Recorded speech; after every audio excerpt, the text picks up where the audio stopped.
Olá pessoal, aqui é o Ricardo Vargas e esse é mais um 5 Minutes Podcast.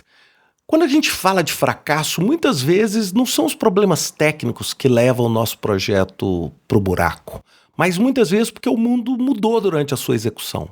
Enquanto a equipe estava focada no cronograma, ocorreu uma eleição e as prioridades do país mudaram.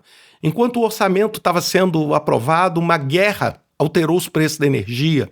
Enquanto o seu contrato estava assinado, uma sanção ou tarifa bloqueou fornecedores. Hoje, geopolítica não é um assunto distante.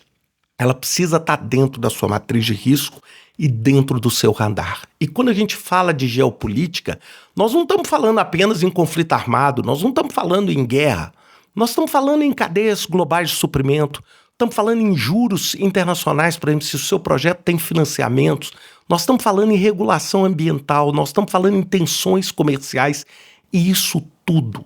Por mais que às vezes a gente ache que o nosso projeto está voltado para dentro da organização, isso tudo impacta diretamente os nossos projetos.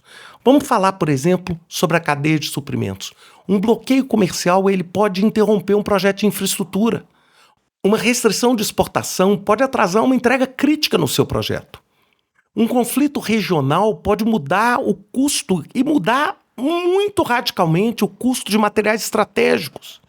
Nós estamos vendo isso acontecer diante dos nossos olhos. Segundo, custo de capital.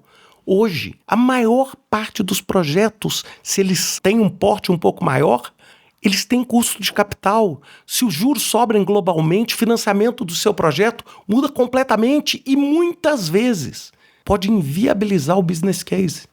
Se o câmbio oscila, contratos internacionais ficam mais caros ou menos previsíveis. Projetos viáveis hoje podem se tornar inviáveis amanhã. Quando eu falo amanhã, é amanhã mesmo. Não estou falando amanhã daqui a 3 anos.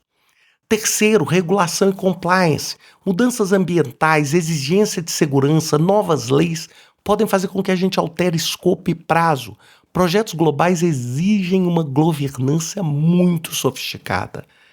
Quarto, mudança de prioridades estratégicas. Os governos mudam, o conselho da sua empresa muda, os acionistas mudam, orçamentos são redirecionados, projetos estratégicos deixam de ser estratégicos.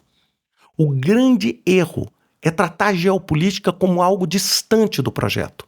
A gente, como gerente de projeto, precisa ler o ambiente, precisa trabalhar com cenários, precisa integrar risco macroeconômico na nossa análise. Eu faço isso o tempo inteiro. Cada projeto meu eu estou pensando, e se houver uma mudança de direcionamento, e se houver uma mudança política? É preciso que a gente dialogue com a alta liderança quando esse contexto muda. Se o seu plano não considera essa instabilidade, ele não é um plano de projeto estrategicamente criado. E hoje o gerente de projeto, ele não compete apenas com complexidade técnica, ele compete com essa instabilidade. Lembre-se disso, ignorar a geopolítica é assumir um risco que você sequer colocou na sua planilha de risco. Pensem nisso. Espero que vocês tenham gostado desse episódio e que isso traga algumas reflexões para vocês. E nos vemos semana que vem com mais um 5 Minutes Podcast.